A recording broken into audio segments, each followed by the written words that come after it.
Halo, balik lagi sama gua, Uncensored Investor. Di video ini, gua akan membahas topik yang menarik dan penting, yaitu tentang konsep strategic Bitcoin Reserve. Jadi, tetap pantengin video ini sampai habis, karena akan ada ilmu baru buat kalian. Jadi, pertama-tama, kalian harus paham apa itu konsep strategic Bitcoin Reserve. Jadi, strategic Bitcoin Reserve itu inisiatif yang diambil oleh suatu negara untuk menyimpan Bitcoin. Dan Bitcoin ini disimpan dalam cadangan strategis nasional mereka. Kira-kira ini konsepnya mirip dengan bagaimana negara menyimpan emas atau mata uang asing. Misalnya Indonesia menyimpan dolar di cadangan nasionalnya. Untuk konsep ini bisa sah dijalankan, ya, kita ngomongnya ini strategic Bitcoin Reserve di Amerika Serikat ya. Pertama-tama itu harus diatur melalui executive order atau peraturan presiden. Peraturan presiden ini yang buat si Donald Trump lewat inisiatifnya. Peraturan presiden ini bisa dikeluarkan sama presiden tanpa perlu adanya persetujuan Kongres dan tidak ada kekuatan hukum. Jadinya kapanpun bisa dibatalkan sama pengadilan. Oh iya, Kongres itu kalau di Indonesia mirip lah fungsinya sama DPR. Karena itu nggak cukup. Sebuah strategic Bitcoin Reserve dijalankan hanya dengan peraturan presiden. Harus perlu adanya rancangan undang-undang atau Bitcoin Act. Nah, rancangan undang-undang ini itu berkekuatan hukum penuh dan sifatnya bisa dibilang permanen. Kalaupun RUU ini mau dirubah, harus melalui proses legislatif di Kongres. Dan jika RUU ini disetujui melalui proses yang cukup panjang di Kongres, maka Strategic Bitcoin Reserve itu baru bisa resmi diterapkan. Nah, ada 4 tujuan yang gua highlight di sini. Tujuan dari Strategic Bitcoin Reserve. Pertama-tama, salah satu tujuan utamanya adalah menambah stabilitas ekonomi suatu negara. Ketika suatu negara itu punya cadangan Bitcoin, ini bisa membantu menguatkan stabilitas ekonomi negara tersebut. Jadi, kalau misalnya ada masalah ekonomi global, negara itu bisa lebih siap lah untuk menghadapinya. Kedua, strategic Bitcoin Reserve ini juga berfungsi untuk melindungi negara dari penurunan nilai mata uang. Misalnya, kalau dolar itu jatuh, cadangan Bitcoin bisa menjadi alternatif. Supply Bitcoin yang fix itu bisa menjadikannya alternatif yang sangat baik bagi negara-negara yang mencari perlindungan terhadap devaluasi mata uangnya. Ini seperti negara memiliki backup ketika terjadi hal-hal yang tidak terduga dalam ekonomi. Kita juga tahu ya bahwa uang itu selalu dicetak terus-menerus. Karena itu Bitcoin bisa menjadi alternatif yang sangat baik untuk perlindungan terhadap mata uang. Dan ketiga, itu kita juga harus membahas tentang inflasi. Jadi kita tahu inflasi itu kondisi saat harga barang dan jasa itu meningkat, sehingga daya beli kita terus menurun. Dengan memiliki strategi hedging terhadap eh, nilai mata uang kita ya melalui Bitcoin, negara itu jadinya bisa menjaga stabilitas ekonomi. Dan yang terakhir, tujuannya adalah menyediakan liquidity option. Jadi cadangan Bitcoin itu dapat digunakan oleh negara untuk memenuhi kebutuhan finansial yang mendesak. Beda ya sama emas atau real estate, Bitcoin itu punya market liquidity 24/7. Nggak ada waktu libur. Dan juga transaksinya yang cepat ya, lintas batas, lintas negara, lintas regional. Ini yang menjadikan aset Bitcoin itu sangat fleksibel. Jadi misalnya negara butuh dana yang mendesak tadi, negara tersebut bisa menggunakan cadangan Bitcoin ya secara cepat untuk menjaga kestabilan ekonomi.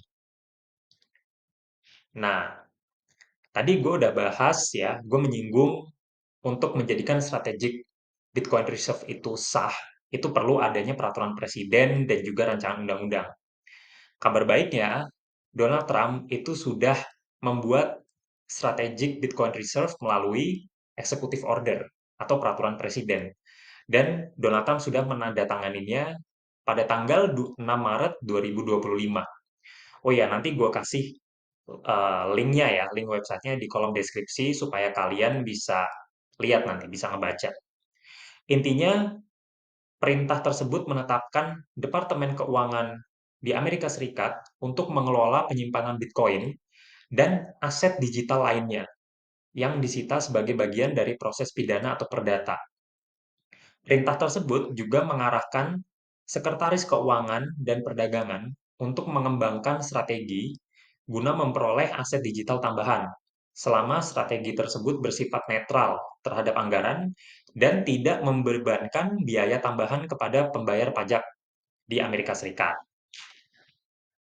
Nah, menariknya, yang cukup ngeselin juga pada waktu itu, mungkin buat sebagian orang, termasuk gua ya, eksekutif order dari Donald Trump di tanggal 6 Maret itu menjadi good news, ya. Gue waktu itu mikir gini juga, gitu. Tapi ternyata harganya Bitcoin itu malah turun. Bahkan dari harga 92.000 di tanggal 6 sampai turun ke sekitar 77.000 di tanggal 10 Maret. Artinya ada penurunan kurang lebih 16% setelah berita Donald Trump menandatangani eksekutif order tadi. Nah, setelah gue baca-baca lebih lanjut, ternyata penurunan harga Bitcoin itu karena adanya kekecewaan market terhadap keputusan Donald Trump yang sebenarnya ngebuat gue kecewa juga. Jadi di executive order, itu si Trump menyebut digital asset stockpile.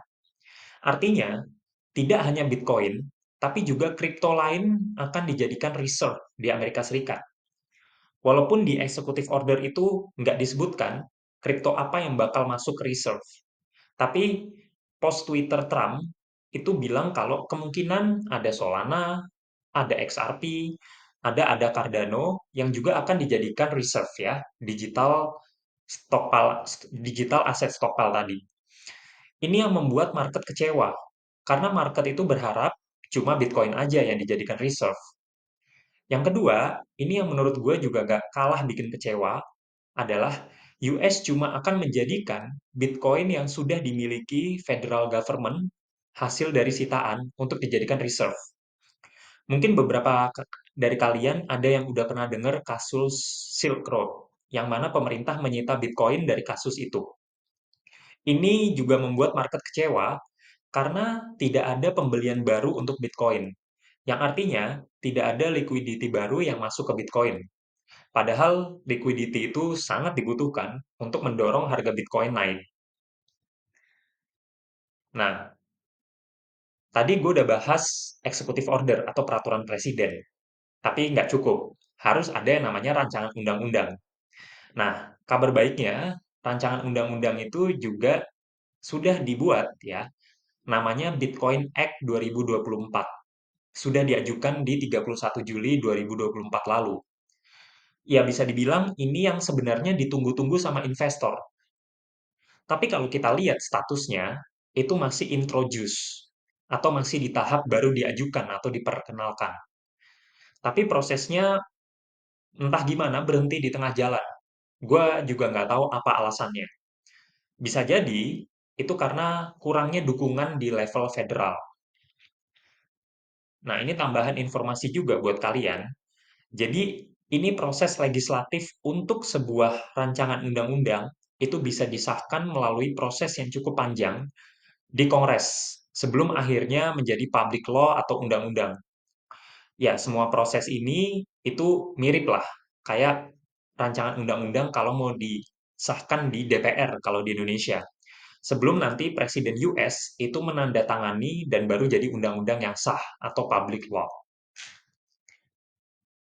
Nah, ini gua highlight ada 3 isi yang penting di dalam Bitcoin Act 2024 tadi.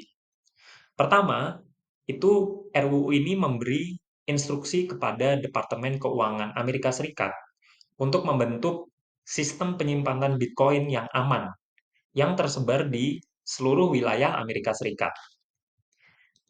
Yang kedua, ini program pembelian Bitcoin.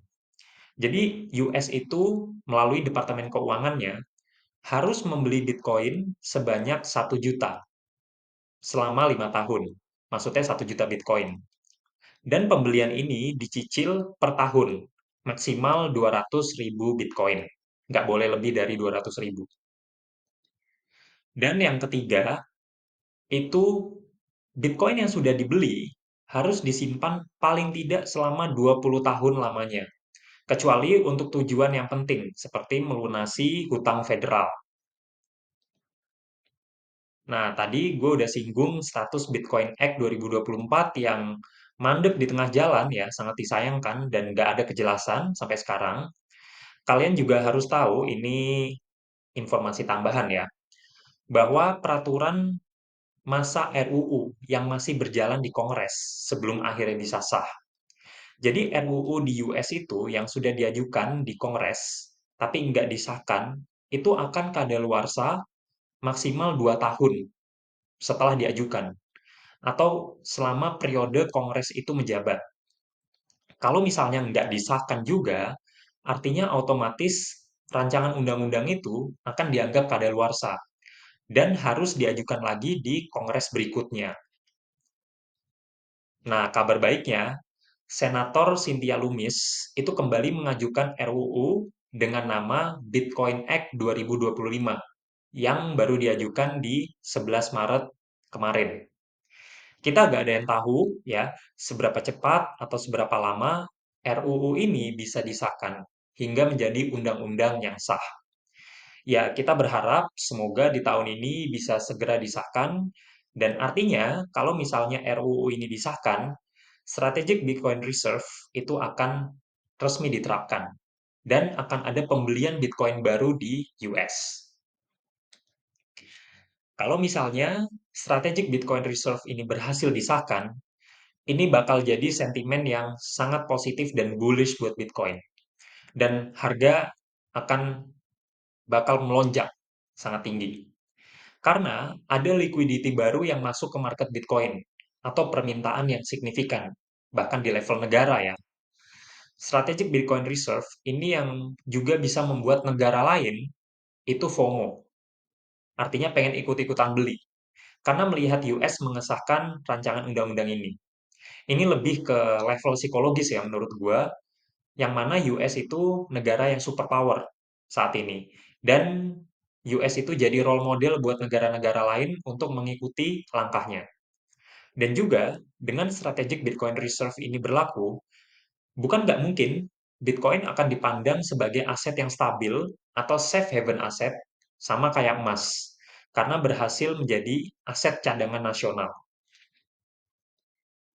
Oke, itu tadi penjelasan gua di video ini. Semoga ini bisa membuat kalian memahami lebih dalam tentang konsep strategic Bitcoin Reserve dan dampaknya terhadap pasar Bitcoin. Terus stay tune untuk video-video setelah ini. Thank you buat kalian yang udah nonton. Jangan lupa subscribe, like, komen, dan share ke teman-teman kalian kalau kalian merasa video ini menarik dan bermanfaat. See you in the next video.